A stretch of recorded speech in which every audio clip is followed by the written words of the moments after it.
Hi, this video is looking at writing a fantastic article for your Paper 2 writing exam. This can be used for any exam board. So you need to do 2 of these in an hour. Other exam boards, maybe you have to just do 1 of these, but for Educatchy, you have to do 2 in an hour.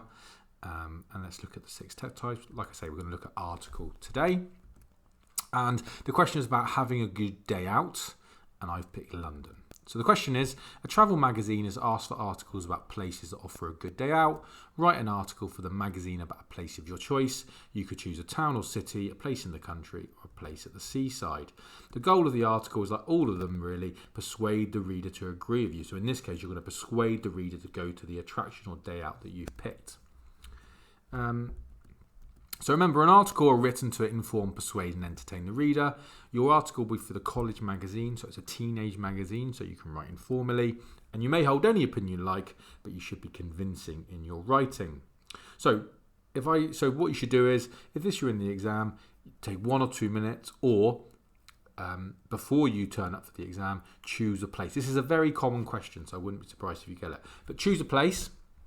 I'm going to choose London, okay? And then, like all the ones in the exam as well, whenever you've picked your place or picked your topic, try to think of at least 3 good things or 4 things about the place. So I'm going to narrow it down to 3, and I've come up with the London Eye. I'm going to do Buckingham Palace, and I'm going to do the Tate Modern. But remember as well, it's all about, you don't have to pick somewhere that you really do believe is a wonderful day out. Pick somewhere where you think you can do your best written work. The examiner is marking your English work, not your knowledge of London or a different place. So remember, 1 point per paragraph. Do not put lots of points in one big chunk. What I mean by one big chunk is something like that. So we don't want all those 3 things about London shoved into that one big paragraph. Okay, so example, structure and plan. Remember, your plan goes at the top of your page. You'll get a mark for it.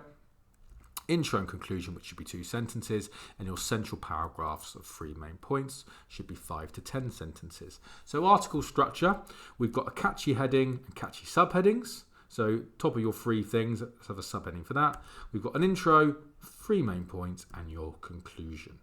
Okay. So again, if I was doing my plan again, 1 and 5 is my, I forget where it says Bournemouth, I should say London. 1 and 5 are my intro and conclusion, basically saying I've picked London. Then 3 good things about London, London Eye, Buckingham Palace, the Modern. So then that would be my structure. Yeah, okay, so nice and easy. Okay, how do I start? A lot of students struggle to get going. Once they get going, they're fine, but they struggle to get going. So remember, it does say a catchy title. So in a formal report, you'd write like a boring title. But in this sort of question, you need to get something that's going to catch the reader's eye. So think about the question is asking and see if you can think of something interesting. So try to use dress, which we'll talk about later. So I came up with a few ideas. The lights of London, so a bit of alliteration. The magic of London. Capital city, because obviously London's capital of England. The big smoke, because that's almost like what it's called in an old-fashioned way. An unmissable day out in London. So day out comes from the question. None of those are particularly earth-shattering, but it would show the examiner that I'm trying to be persuasive and lively. They always say in the mark scheme, write a lively article. Okay. Same with the subheadings. Each of your paragraphs, so London Eye, Buckingham Palace, Tate Modern, you would do okay. You wouldn't get marked down for just having your subheadings as London Eye, Buckingham Palace, Tate Modern, but you could definitely do better than that. So for London Eye, I've put London I love you, so a bit of a cheesy pun, but the examiner would like it. For Buckingham Palace, I've put a royal affair, and for number 4, the Tate Modern, I've put modern art at the Tate. So the examiner, if they saw that, would really like it. They really show that you know what an article is, the format and tone of an article. You'd get higher marks for that. So article plan then. So if we look at the intro first, the one in yellow. So the way to do an intro is no more than 2 sentences. In your first sentence, summarise the question. Copying out some of the question for help would definitely be a good thing. In your second sentence, give a clearer opinion or whatever you're going to be talking about. In this case, saying that you've picked London as your day out. If you're looking for higher grades, in your intro, you could use some address and you could use a colon. So here's my example. So I went with the magic of London. I put the magic of London. There are many places that offer a good day out. In this article, I will explain why London is the #1 destination. So in my yellow, I've got my title. Then in my blue, I've written places that offer a good day out, which I've literally copied from the top line of the question. I've put article, so I've reminded the examiner I know what text type I'm doing, so that's a good thing to do as well. And I've put, I will explain why London is the #1 destination. So that's my clear opinion, my clear choice of what I picked.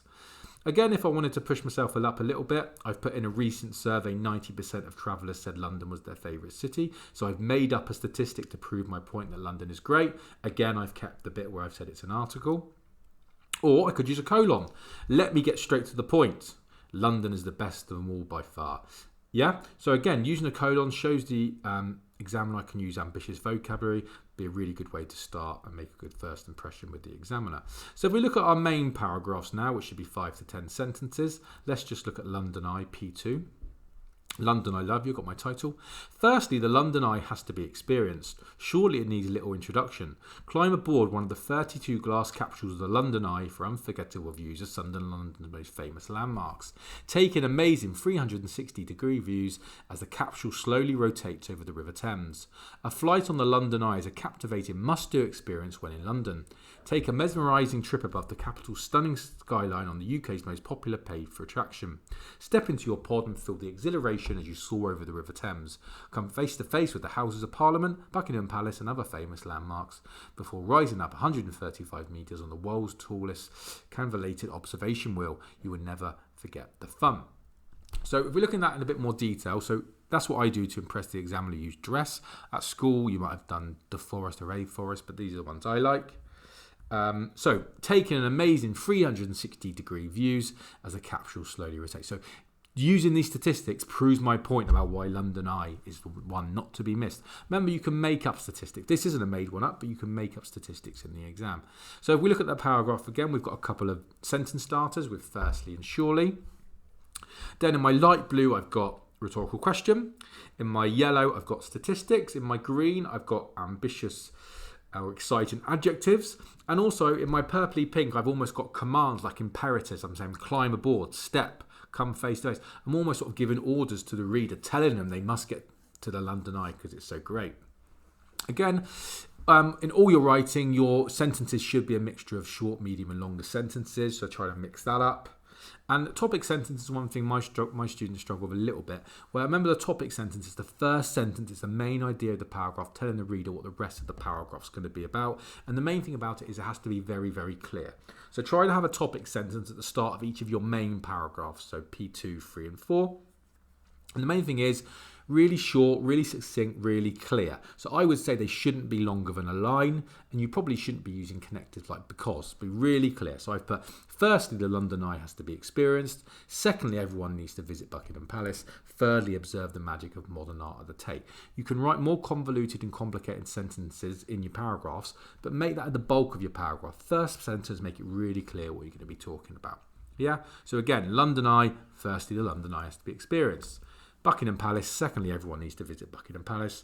Thirdly, observe the magic of modern art. So nice and clear what the rest of the paragraph's going to be. If you want to push yourself, use dress in your topic sentences. So for example, would you like to see where the King of England lives? Visit Buckingham Palace. I've still got a nice clear sentence with visit Buckingham Palace, but I've got a rhetorical question to get the reader involved straight away.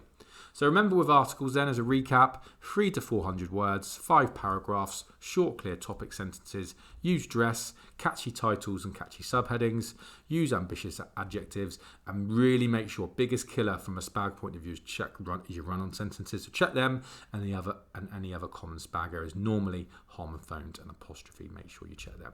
Okay, hope that's been of some use to you, and good luck in the exam.